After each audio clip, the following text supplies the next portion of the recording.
प्रस्तुति कार्यक्रम का एक सीक्रेट ये है कि कहीं ना कहीं अंतरराष्ट्रवाद, कहीं ना कहीं जैसे सोवियत रूस कर रहा है विश्व क्रांति, तो विश्व क्रांति में अगर कोई अवरोध उत्पन्न कर सकता है तो कौन सी विचारधारा कर सकती है? सोचो, विश्व क्रांति के आदर्श में अगर सेंध लगा सकता है तो कौन सी विचारधारा लगा सकती है?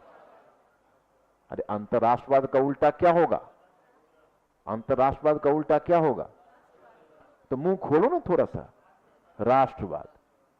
तो कहीं ना कहीं विल्सन राष्ट्रवाद पर बल देकर, इसी को कहते हैं जैसे स्टैंडर्ड राइटिंग तो आईएएस बनना है, तो आईएएस ऐसा नहीं कि हाथ में टच होने, आईएएस का दिमाग काम करना चाहिए, क्रिटिकल आइडिया जिसमें तुम्हारी कॉपी में आएगी, तुरंत कॉपी सेलेक्ट करके एग्जामिनर तुमको बहुत अच्छा मार्क्स दे देगा। जो एबनॉर्मली हाई मार्क्स देखते हो इस तरह से आता है कि लोगों को शतरंज के विषाद की तरह नजर को खुला रखना पड़ता है और कई पर्सपेक्टिव को दिमाग में रखना पड़ता है जो जरूरत के अनुसार लिख सके। तो इसके लिए थोड़ा सा दिमाग को दौड़ाना पड़ता है। तुम लोग एकदम समझते हो एकदम घोड़ा घास, मतलब अटलांटिक चार्टर का ये मतलब हुआ 1 2 3 नहीं, एक अटलांटिक चार्टर को हम 4 पर्सपेक्टिव से मूल्यांकन कर सकते हैं। उसका सबल पक्ष क्या है, उसका निर्बल पक्ष क्या है, ओवरऑल जो विकास हो रहा है उसमें। अब वहीं पर क्वेश्चन पूछ दिया कि अटलांटिक चार्टर उपनिवेशवाद का मृत्यु प्रमाण पत्र बन गया, इस कथन के प्रकाश में उपनिवेश मुक्ति में इसके प्रभाव को दर्शाइए। तो इसके सकारात्मक पक्ष को लिखते हुए चले जाएंगे।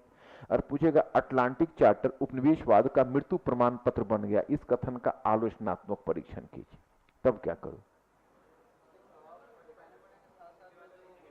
ये तब इसको कहां ले जाओगे? इस क्वेश्चन को कैसे ले जाओगे?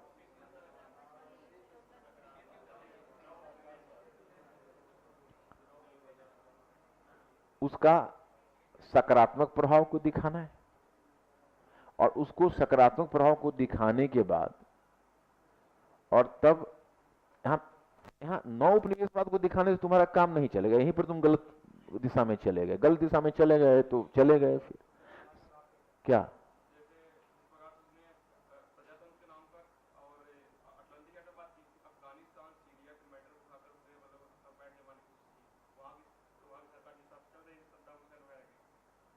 सीधे यहां पर तुम चले आए। कहां अटलांटिक चार्टर, कहां सीरिया? तुमको उस काल में कुछ नहीं दिख रहा है। उस काल में तुमको चीन और वियतनाम का मुद्दा नहीं दिख रहा है कि तुम सीधे सीरिया पर चले आए।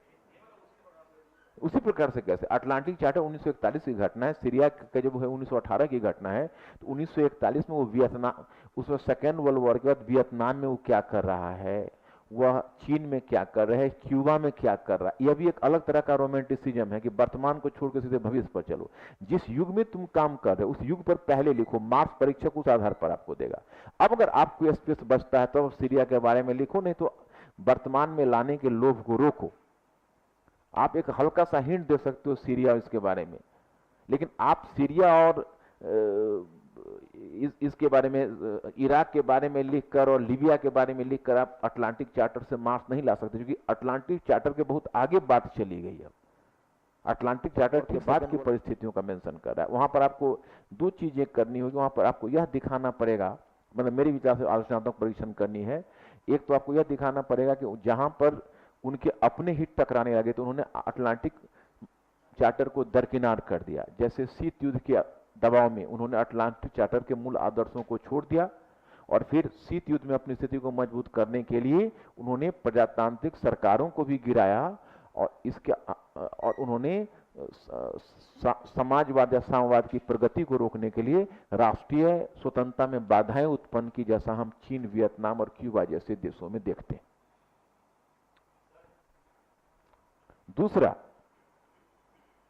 इसके अतिरिक्त एक तथ्य यह भी है कि अटलांटिक चार्टर को ही हम उपनिवेश मुक्ति का पूरा श्रेय नहीं दे सकते हैं। उपनिवेश मुक्ति का वास्तविक श्रेय तो उन राष्ट्रवादी आंदोलनों को मिलना चाहिए जो उपनिवेशों में साम्राज्यवादी देशों के विरुद्ध आरंभ हो गया था। जैसे भारत में भारत छोड़ो आंदोलन, केन्या में माओ माओ आंदोलन, और उपनिवेश मुक्ति केवल समय की बात हो गई थी। जब भारत छोड़ो, मतलब भारत को छोड़ो, हम मरो, करो या मरो, जब नारा हमने दे दिया तो भारत का छोड़ना उनका उसी समय तय हो गया। चाहे वो आज छोड़ें, 10 वर्ष के बाद छोड़ें, 5 वर्ष के बाद छोड़ें, 3 वर्ष के बाद छोड़ें, लेकिन यह बात तय हो गई थी, यह तय हो गई कि भारत छोड़ने का कोई विकल्प नहीं।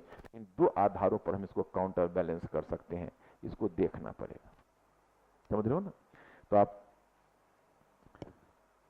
दूसरा क्वेश्चन उसी में लिखना, शीत युद्ध ने निश्चय ही